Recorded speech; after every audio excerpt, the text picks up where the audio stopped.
Good morning. Welcome to this place of peace, justice, and hope. In this Unitarian Universalist congregation, we affirm no matter who you are, who you love, or where you are on your journey, you are welcome here. For those of you joining us online, we're so glad you're with us. If you are visiting with us today, we invite you to sign our visitor's book. And if you would like to join us for coffee hour downstairs, if you feel comfortable, please feel free to take a green mug so that we can be sure to greet you. And the visitor's book is located at the visitor's table in the living room, which is the room adjacent to the sanctuary in the back. Also, members and friends, to help folks feel connected, please remember to wear your name tags. I remembered mine today. With your pronoun stickers. If you need a new name tag, you can request that in the living room. I am Paula Sijit Dvorak. My pronouns are she and her. I'm pleased to be with you today as your worship associate. Our music today will be provided by Jamie Passman and the Celebration Singers, directed by Julia Beckman. We'd like to thank you for placing your phone in worship mode, but please do feel free to check in on social media and let folks know you're worshiping here today. Childcare for children under the age of 5 is available in our playroom, located in the lower level of the religious education building across the alley. Youngsters are welcome to join the playgroup when the older children are sung out to religious education. But please know that all ages may remain in the service. All voices are welcome here. I read something on Facebook over the week that said, "A crying church is a healthy church." There's always a lot going on around the church, and you can read all about it in News and Notes, which arrives in your inbox every Friday, and there are printed copies available in the living room and downstairs. If you would like to receive News and Notes, stop by the welcome table in the living room at the back of the church and sign up. April is Earth Month, and our Green Sanctuary Committee is working on environmental actions from protecting habitat to dealing with climate change to making better food choices to political action.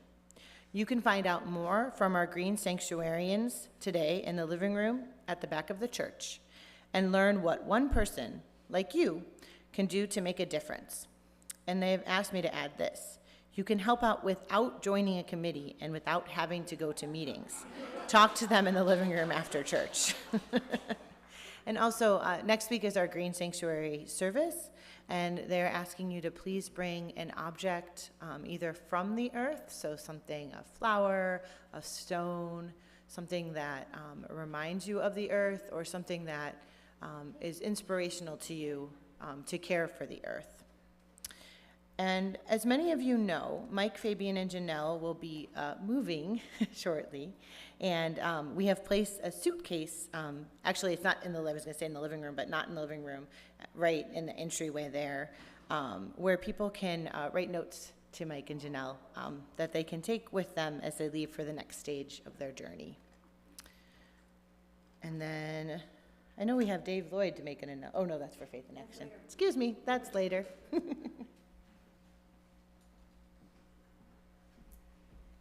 Thank you so much, Paula. I want to add my welcome to that of Paula's.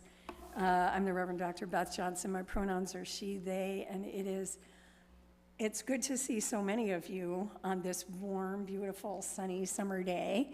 As I often am wont to do, I wonder, will they come? And someone said, well, they might not come because it's such a warm day, but you came. And it affirms the desire and the need and the joy that we feel when we gather in community. We begin the service with a land acknowledgement. We acknowledge that we in the western suburbs inhabit areas that are the traditional territories of indigenous peoples, including the Kickapoo, Peoria, Potawatomi, and truly many others. As people trying to live into a more just world, we have a responsibility to acknowledge the history and legacy of colonialism, the harm done to Native peoples, and also to work to repair that harm.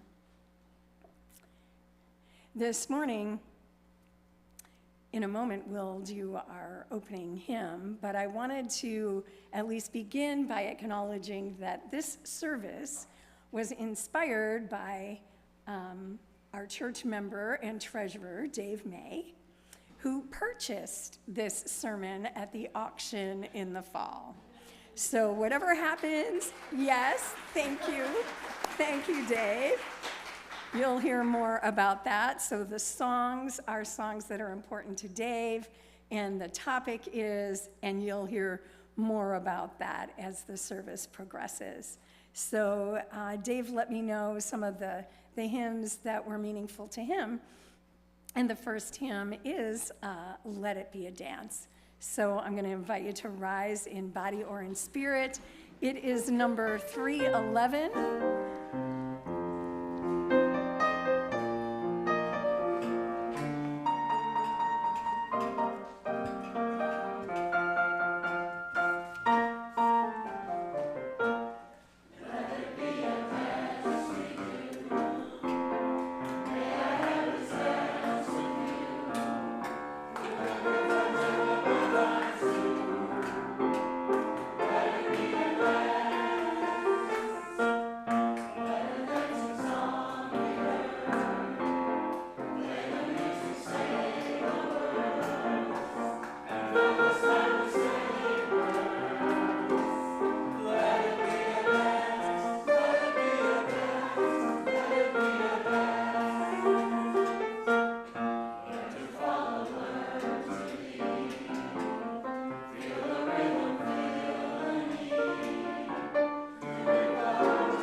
Beautiful. Now, I know you wanted to move your bodies, right?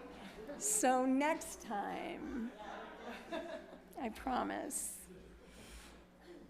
I invite us into worship this morning with words by Ross Gay. No matter the pull to the brink, no matter the florid deep sleep awaits, there is a time for everything. Look, just this morning a vulture nodded his red, grizzled head at me, and I looked at him, admiring the sickle of his beak. Then the wing kicked up, and after arranging that good suit of feathers, he just up and took off, just like that. And to boot, there are on this planet alone something like 2 million naturally occurring sweet things. Some with names so generous as to kick the steel from my knees: agave, persimmon, stickball, the purple okra I bought for $2. Think of that. The long night, the skeleton in the mirror, the man behind me on the bus taking notes. Yeah. But look, my niece is running through a field calling my name. My neighbor sings like an angel. At the end of my block is a basketball court. I remember. My color is green. I am spring. And beloveds, that is good news.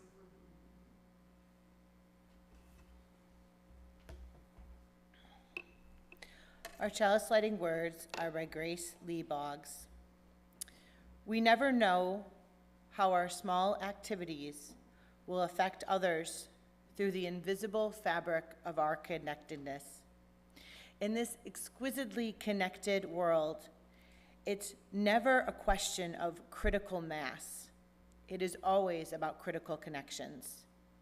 We'd light the chalice for the good news of our connections with one another, with the wider world, and with life itself.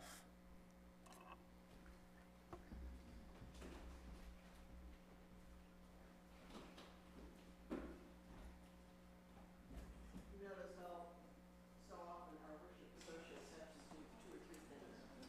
She's waiting to give her time to get down here.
Many of us came to this church and Unitarian Universalism generally, in part because we believe questions speak to our spirit, because we believe we can find strength in uncertainty, because we can celebrate beauty in imperfection, because we find affirmation in service, because we recognize that what we do, what we say, how we move and work in the world resonates throughout the shimmering, fragment, resilient, gossamer web of life.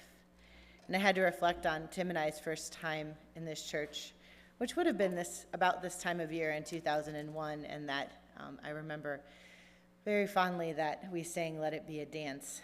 And my mother looked at me and said, "Well, yeah, you belong here." By supporting this church, you also support the work we do in the larger world, in the words of Albert Einstein, to widen our circle of compassion to embrace all living creatures in the world which we share. Each month, we share the plate with a nonprofit. This month, it goes to Faith in Place. Dave Lloyd will tell us more about that.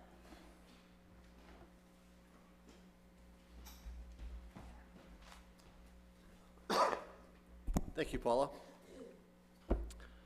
Faith in Place works with congregations of all faiths to take action for environmental and climate justice.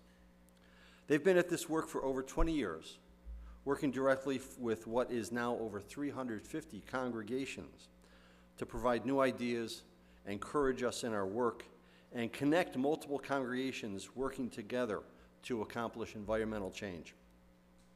Faith in Place was instrumental in helping get our Green Sanctuary program at UCH off the ground all those many years ago, and they've always been a resource since then.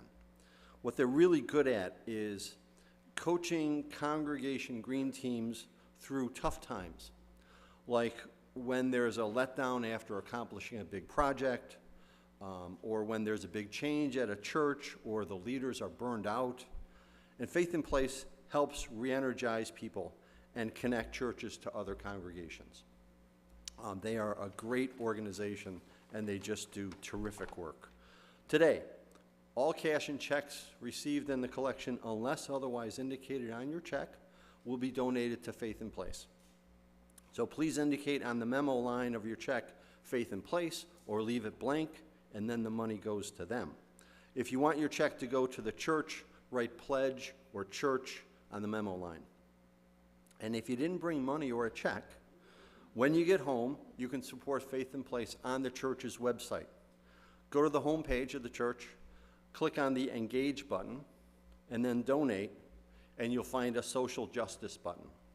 So as soon as you walk in, you say, "Oh, I'm home," and you go right to the computer or your device. On behalf of Green Sanctuary and Faith in Place, thank you so much for your generosity.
Can we have a service where we just listen to Jamie the whole time?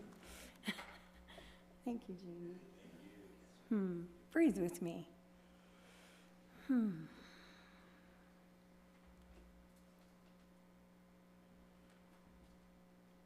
Our meditation words are by Tony Hoagland, Field Guide. Once, in a cool blue middle of a lake up to my neck in that most precious element of all, I found a pale gray, curled upwards pigeon feather floating on the tension of the water. At that very instant, when a dragonfly, like a blue-green iridescent bobby pin, hovered over it, then lit, then rested. That's all. I mention this in the same way that I fold the corners of a page in certain library books, so the next reader will know where to look for the good parts. We pause at this time in our service to recognize the good parts, the not so good parts, the good news, the bad news that we bring with us.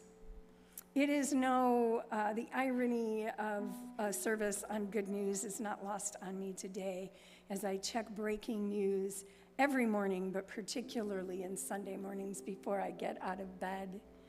And I see the latest thing, because generally the AP does not really announce the good news. So we hold in our hearts all that are suffering this morning across the world with invasions, occupations, and war, and name that as we share our joys and our sorrows, our personal ones today, that we join the rest of the world with joy, with sorrow, with tragedy, living through evil. And beloved, we hold it all. We create a container for this, in this place, so that when we leave, we might carry with us the container, knowing that we have been heard and seen and known, and know that you, beloved, are not alone. In a moment, I'll come down to do joys and sorrows. We'll do that with stones, which are as old as the universe. They've borne silent witness to times of fire and ice, times of searing heat and soaking rains. Their siblings and cousins have been used to build great temples, defeat great armies. These stones are connection to all of history, each one a simple monument unto itself. It's the practice in our church to place stones in a bowl of water as a means of expressing the deep joys and heartbreaking sadnesses that we express and experience in our living. Just as a stone tossed in a pond creates ripples and waves that spread across still waters to distant shores, in placing a stone in our bowl, we are spreading our celebration and our sorrows across our community so that all might be held. So sorrows can be held and joys multiplied and rippled out. In a moment, I'll walk down and we will share our joys and sorrows. The way that we're going to do that today is if you have a joy or a sorrow and would like to place a stone in silence, please feel free to do that. If you have something that you would like to speak, you will not speak into the mic. That's not working. You will speak it, and Paula will repeat it. So make sure there are words that Paula can say. So it might be a word or a phrase. So I invite you to come forward, and you'll make a line this way because we're a little tight over here.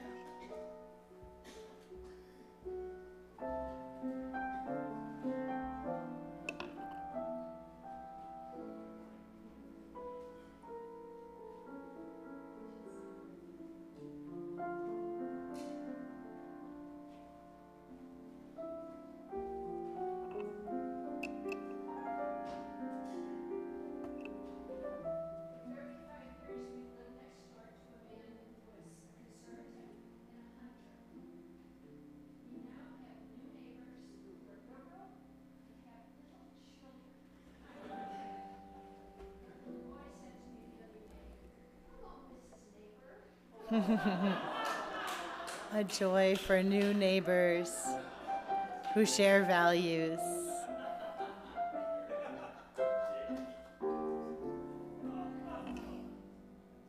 excited to share with everyone today the story of my family's orphan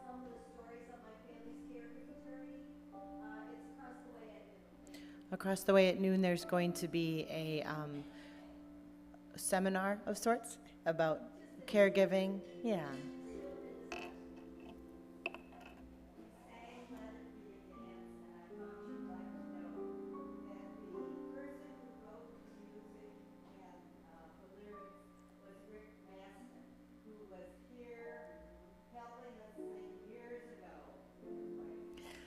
A celebration that Rick Maston, who was the gentleman who wrote Let It Be a Dance, both the lyrics and the music, was here, I think in the 70s, to sing that for us.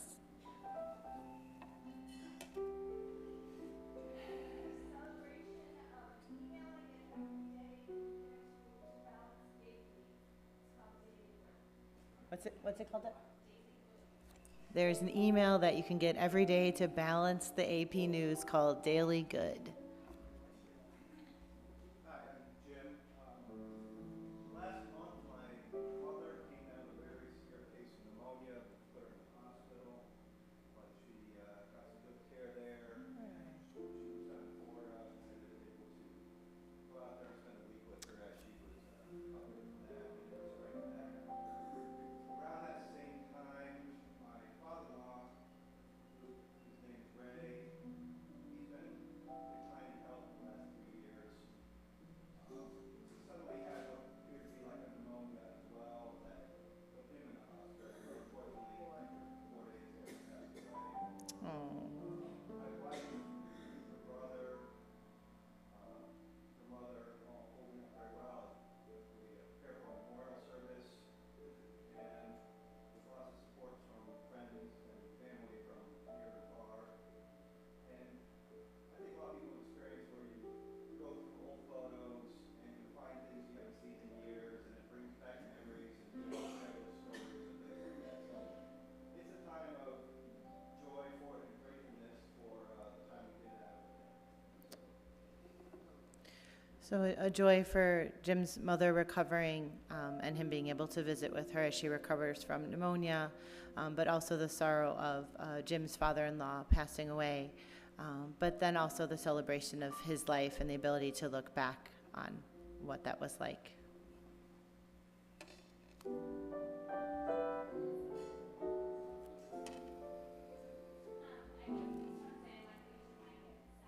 We've had some really high highs and some really challenging lows lately. So if I stood up here and told you about all of them, I'd be here for the rest of the hour, and that's not a good idea.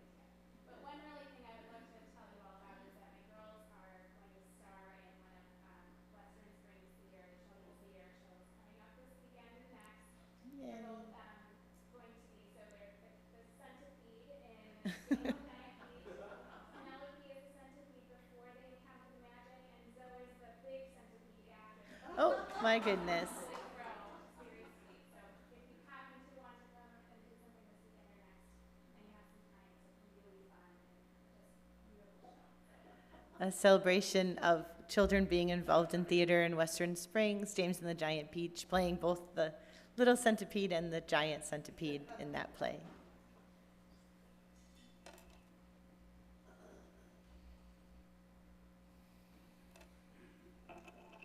Just quickly, the very definition of joys and sorrows. This week I turned 65. That's a joy, Jamie.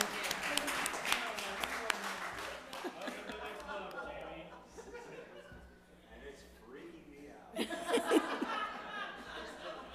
But I'm very joyful that I'm here. You are just like fine wine. Good whiskey. Or good whiskey, yeah. For those joys and sorrows, those spoken and unspoken, will you hold with me a moment of silent reflection?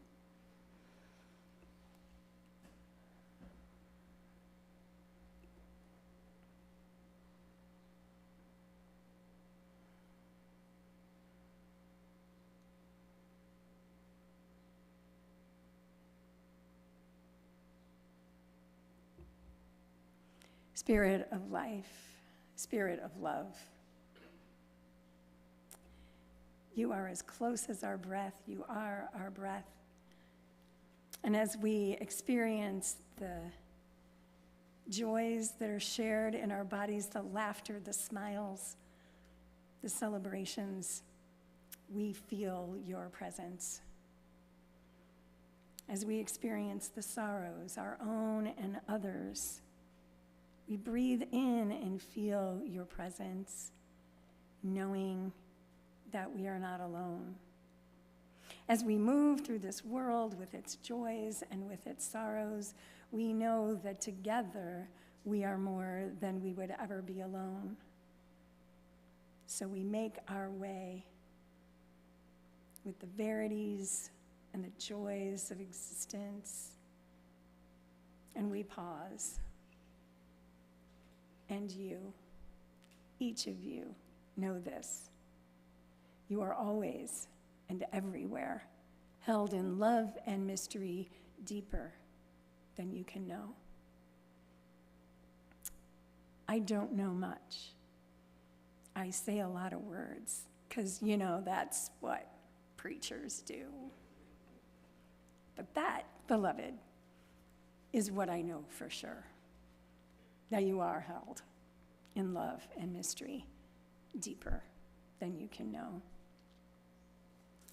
We celebrate the beauty around us. That is some of the good news, right, Dave? That we have this beautiful earth that we love, that gives us everything that we need, everything. And so as we consider the good news, one of the songs that Dave listed as a special one to him was For the Beauty of the Earth, and I think it's special to so many of us. It's number 21 in your hymnal if you need to look it up, but please rise in body or spirit for y'all, for the beauty of the earth.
We certainly don't want to forget the joy of human care, kindred, sibling, parent, child. And I do want to lift up the care for parents and others and lift up the program that's happening this afternoon in Joshi, which, as you heard Marian say, is the story of her family's caregiving journey across generations. And it's an important experience for us to share together because we all face these things in our lives. So, Marian, thank you for that. So, thanks, Dave. Is there good news? Yeah, there's good news. But we heard from Pam's story, there's also bad news. But today, we're going to focus on the good news. Well, it all started with a picture of a 7-week-old abandoned kitten. And over a 2-week period, 3,000 members of the Clergy with Cats Facebook group, an interfaith group of ordained and adjacent folks literally from around the world, faithfully followed and cheered on as this small kitten was transported by several members of the group from Oklahoma to Cincinnati, Ohio. Baby Motka was found by a member of the group, Janine McMahon, in Oklahoma, who was already laden with cats, as you can imagine in the Clergy with Cats group, and she couldn't take another. She posted a picture and asked if anyone in the group could help find the kitten a home. Well, that was all it took. The journey involved Presbyterians, Disciples of Christ, Methodist ministers, an Episcopal nun who's also a priest, and a church musician. The rest, as they say, is good news. This story was featured in the Episcopal newspaper and also featured in a Cincinnati news program. I had a video, but I didn't get it into the slides. So this cat looked like Motka, who was Sister Diana's cat, a Siberian forest cat. Now, Motka means gift of God in Russian. So you can imagine, y'all, that some of the cats in Clergy with Cats have kind of spiritual, holy names. So the big kitty, who you don't see here, is named Motka. Long hair, fluffy and creamy, and it looked very much like who came to be called Baby Motka. As luck or providence would have it, the pianist, Michelle Tudman, mentioned after the Palm Sunday service that she was thinking of getting a kitten after the unexpected death of her beloved dog.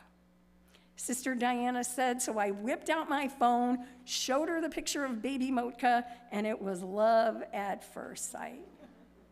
And so the journey which you see documented there on that slide, so that journey began. To get the kitten from Oklahoma to Southern Ohio, Clergy with Cats, of course, jumped into collective action.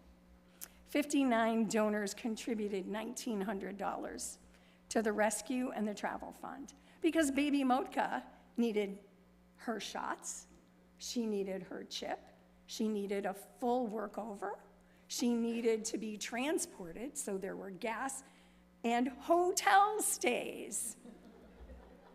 3 people took each leg of the kitten train, driving through the parts of the states before arriving in Cincinnati on April 6th.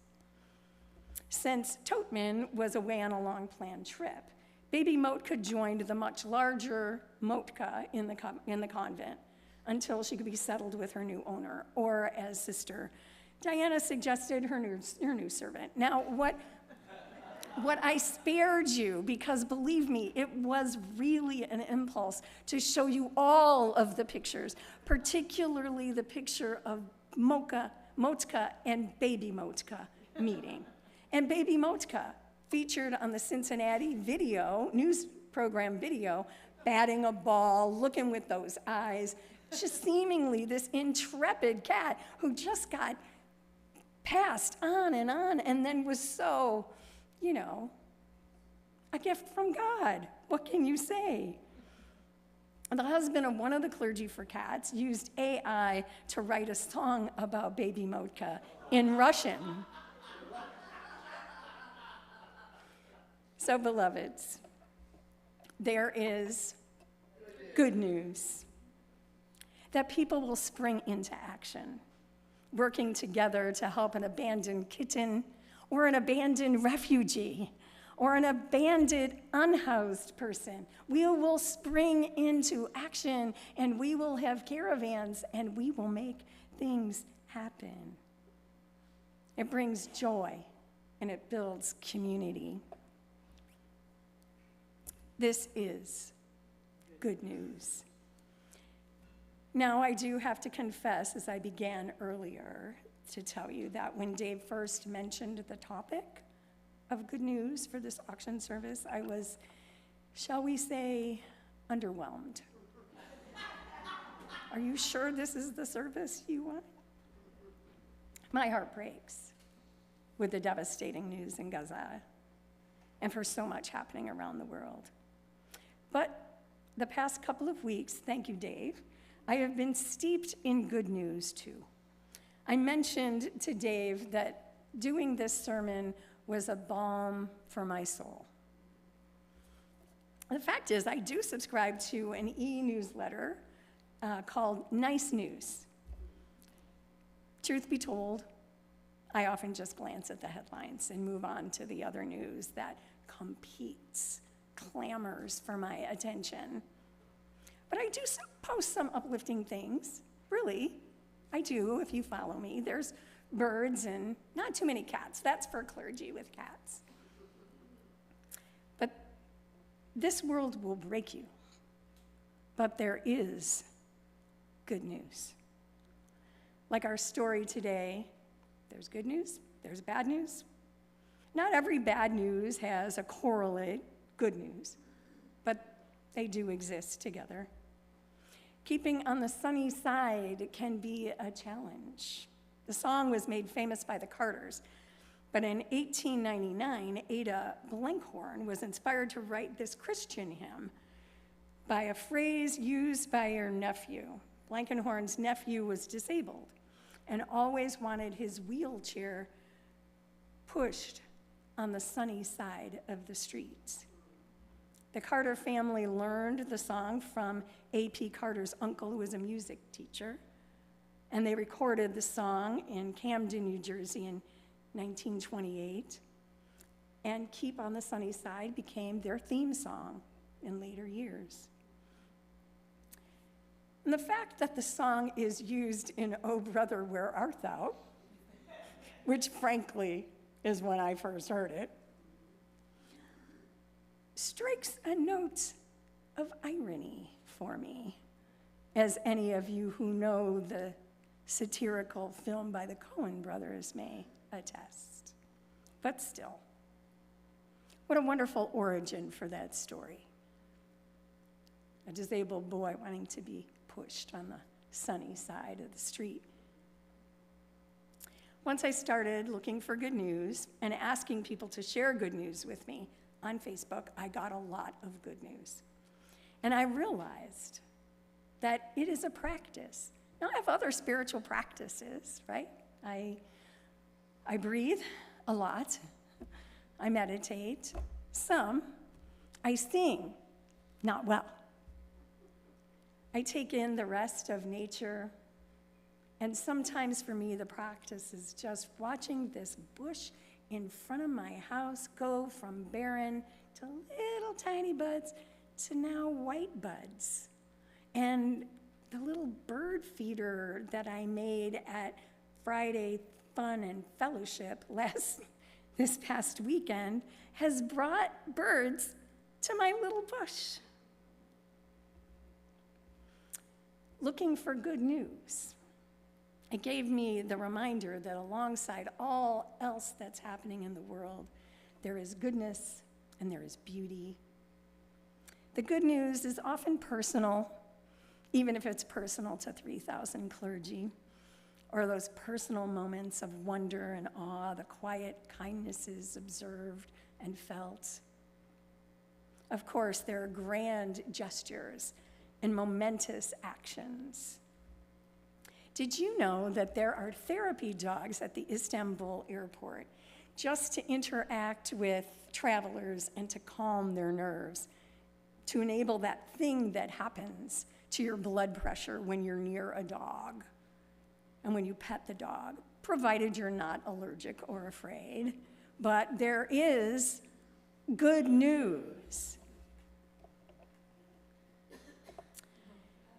Did you know, right?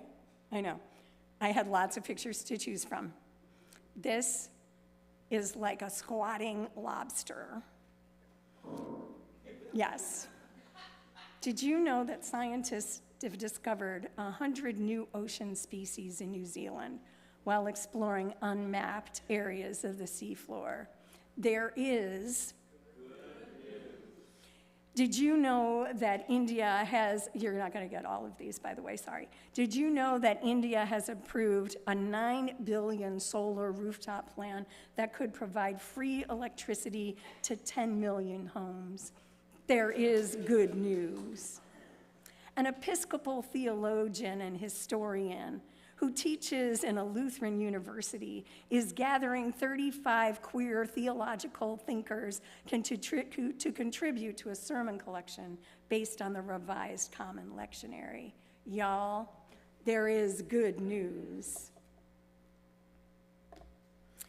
Tables full of wise elders from our church gathered here just this past Friday to celebrate 4 years of gathering every single week on Zoom since the pandemic began. There is good news. Oh, and believe me, I have other pictures of the elders sharing precious mementos, sacred objects, and I didn't put them all in, sorry. But I have them if you want to see them. From the nice news, for the first time in nearly 20 years, the U.S. is setting limits on pollution in chemical plants, an attempt to improve air quality and reduce the incidence of cancer in people who live near manufacturing facilities. There is good news. A dear friend of mine is attending the Othering and Belonging Conference of the Othering and Belonging Institute at UC Berkeley that's taking place in Oakland this spring.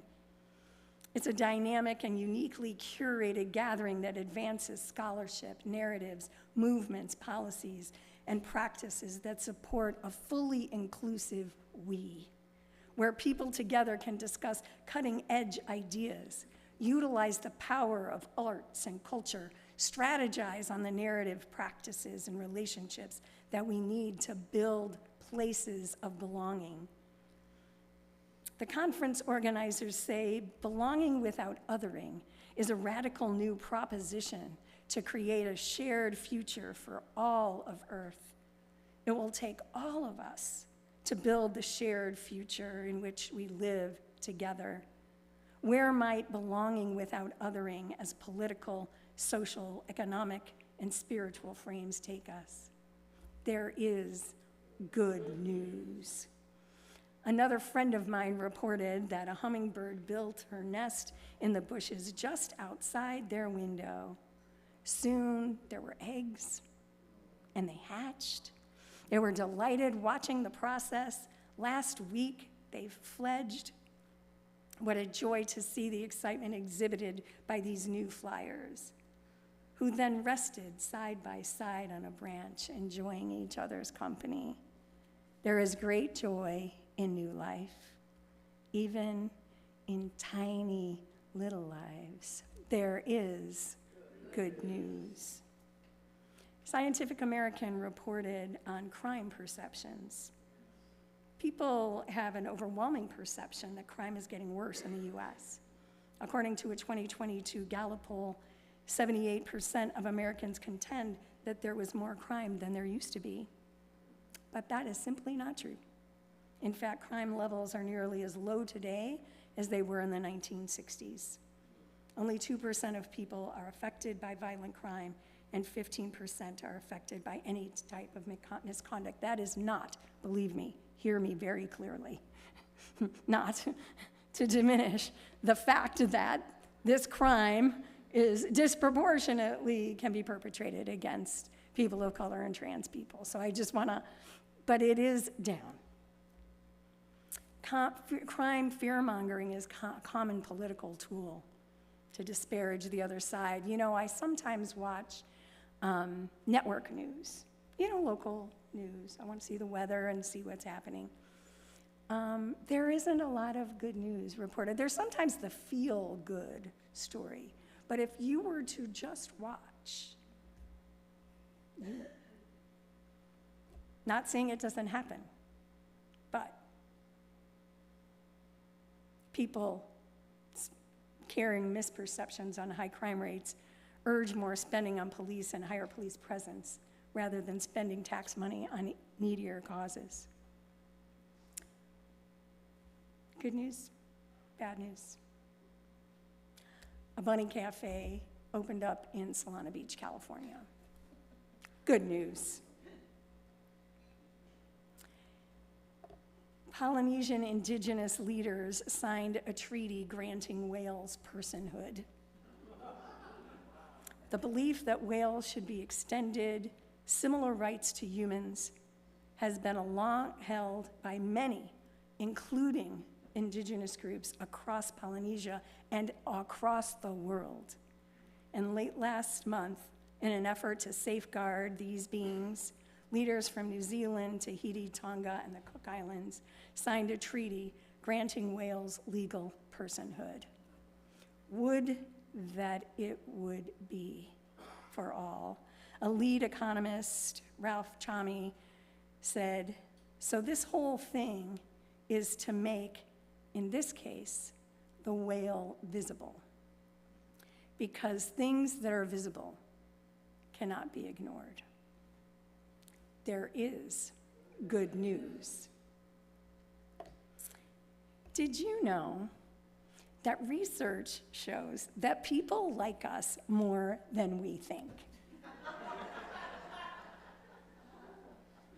We have things that go on in our heads, don't we? Narratives, stories, oh, well, maybe I'm the only one, Paula, oh no. But people like us more than we think. That's good news.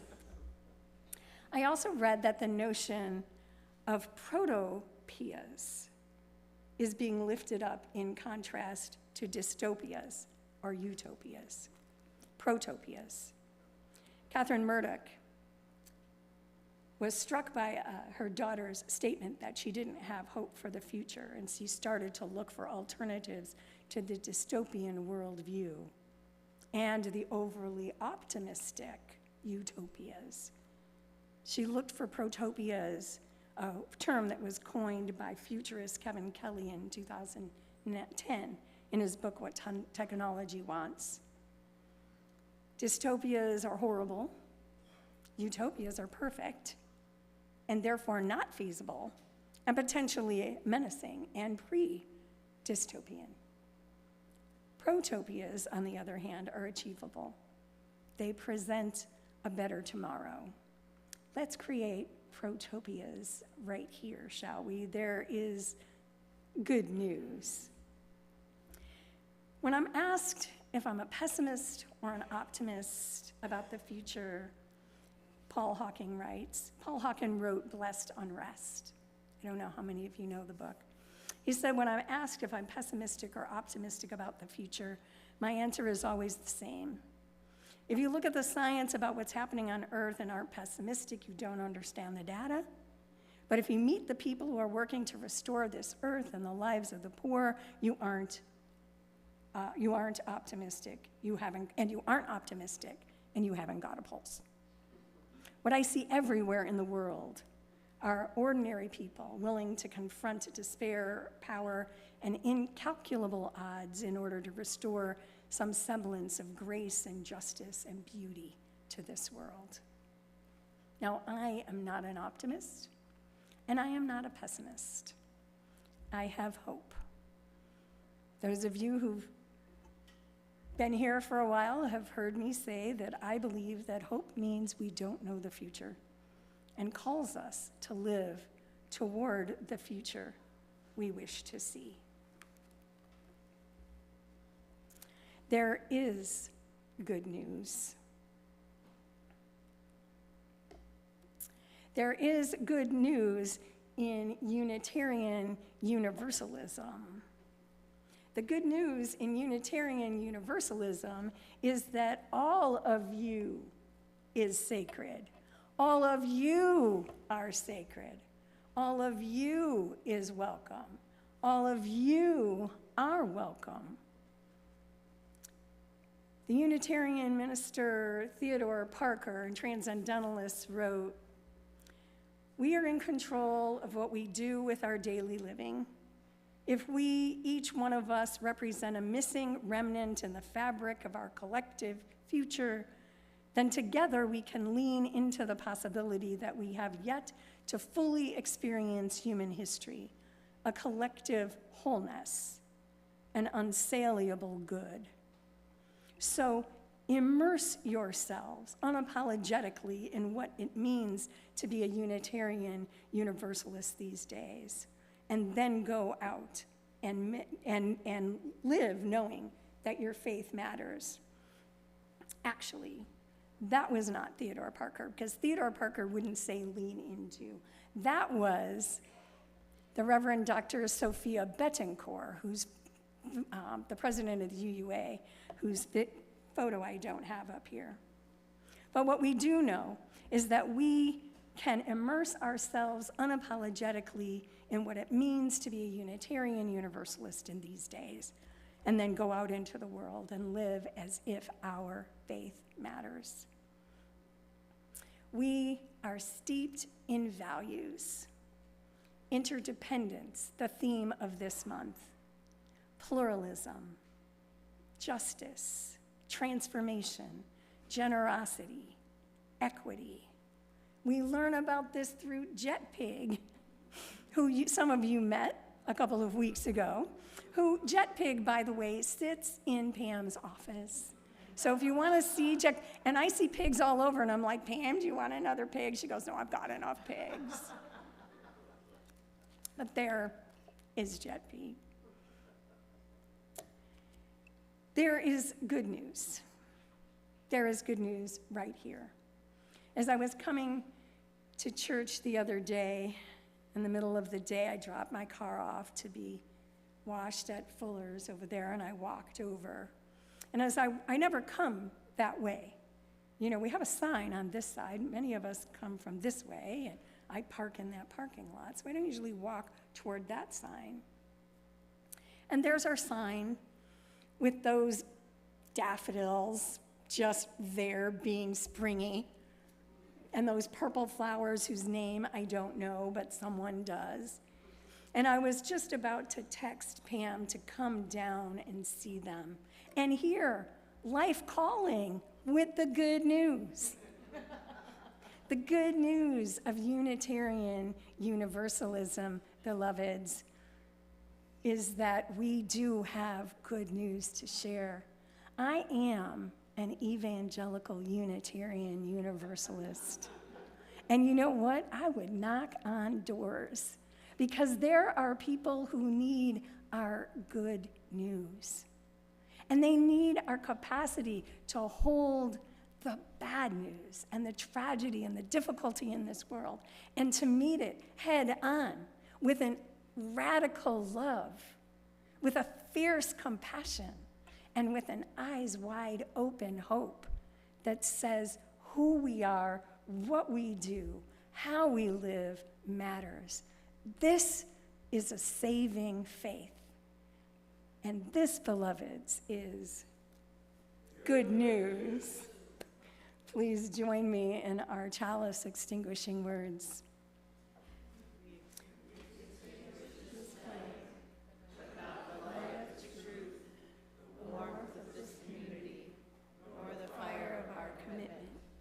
These we share in our hearts and share with all the world. I'm ready. Jamie, just a second, I'm going to introduce it to the group, Sarah. The choir is going to sing the first 3 verses of this. They will stand to do that, and then I'm going to turn and ask you to join us, rise as you're able, and join us in the 4th verse, which will be projected. Got it? Got it. Okay.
wanted to sing all those alleluias, didn't you, beloveds? As you go forth from this day, go forth with an alleluia in your hearts. Go forth seeing all that is and still living toward the good and the good news. I love you. The great musician and composer James Taylor has another way of saying good news, bad news, and that's fire and rain.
Jamie Passman, please join us for coffee and conversation if you would like. And see the green sanctuary table in the back. There they are! Join us for coffee and conversation. If you're new, take a green mug. If you're an introvert, don't worry about it. We'll see you later. I love you.